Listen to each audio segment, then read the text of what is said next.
নমস্কার। সম্মান করার কথা বলছেন। কাদেরকে সম্মান করার কথা বলছেন?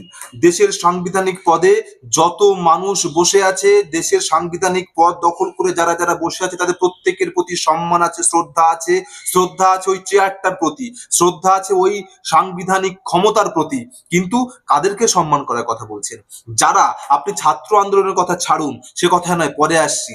যারা মানুষের ম্যান্ডেটকে, যে মানুষ যে সমস্ত জনপ্রতিনিধিদেরকে ভোট দিয়ে নির্বাচিত করে তাদেরকে ঘোড়া কেনা বেচার মতো, জন্তু জানোয়ারদের কেনা বেচার মতো, যারা মানুষের ম্যান্ডেটকে অস্বীকার করে, যারা মানুষের রায়কে অস্বীকার করে তাদেরকে ঘোড়া কেনা বেচার মতো দেশের বিভিন্ন প্রান্তে নিজেদের দলে নিয়ে সরকার তৈরি করে, যারা দল ভাঙিয়ে মানুষের মানুষের রায়কে যারা লাথি মেরে সরিয়ে দিয়ে তারা শুধুমাত্র সংসদে তাদের সদস্য বাড়ানোর জন্য, বিধানসভায় এমএলএ এমপি বাড়ানোর জন্য, পার্লামেন্টে এমপি বাড়ানোর জন্য, যারা শুধুমাত্র মানুষের রায়কে বারবার ধূলিসাৎ করে, দল ভাঙায়, তাদেরকে সম্মান করার কথা বলছেন।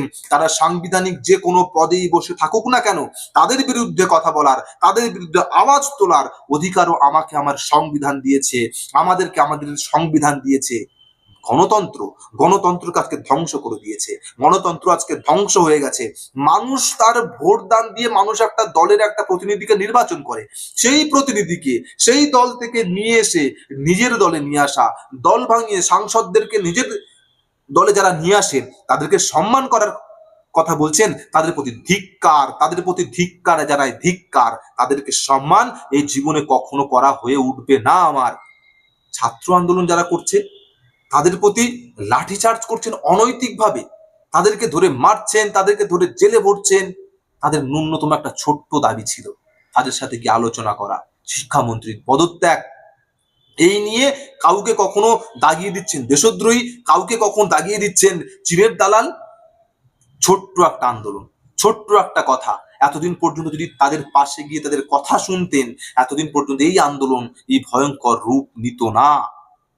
দেশের বিভিন্ন প্রান্তে বলুন তো, আজকে পশ্চিমবঙ্গের ক্ষেত্রে কারা কোথায় ছিল, মানুষ কাদের বিরুদ্ধে ভোট দিয়েছিল, আজকে তারা কোথায় আসছে।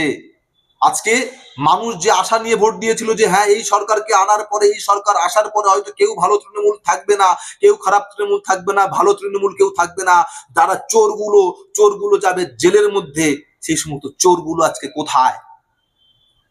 মানুষের রায়কে আপনারা ফুটবলের মতো লাথি মারছেন সারা দেশ জুড়ে, প্রত্যেকটা জায়গায়। তারা সাংবিধানিক, যারা মানুষের রায়কে লাথি মারে, তারা সাংবিধানিক যে পদেই থাকুক না কেন, তাদেরকে সম্মান করার মতো কোন রকম মানসিকতা, মন আজও নেই, আগামী দিনেও যেন না তৈরি হয়।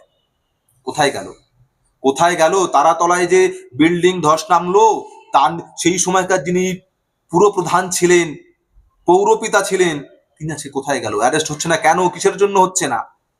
অনুব্রত মন্ডল চুপ হয়ে গেল, পরেশ বাবু চুপ হয়ে গেল, সবাই চুপ হয়ে গেল কেন? কারোর বিরুদ্ধে কোনো আওয়াজ নেই কেন? তাই মানুষের রায়কে, মানুষের রায় যে সমস্ত এমএলএ এমপি সাংসদরা নির্বাচিত হয়েছে তাদেরকে দল ভাঙিয়ে নিজের দলে নিয়ে আসার পরে যদি মনে করেন নিজের দলে নিয়ে এসে আইন তৈরি করে সবকিছু আমরা পরিবর্তন করে নেব, রাজপথ খালি আছে, রাজপথেই দেখা হবে, রাজপথেই দেখা হচ্ছে, মানুষের রায়কে লাথি মারবেন না, এইভাবে বেশি দিন টিকে থাকা যায় না।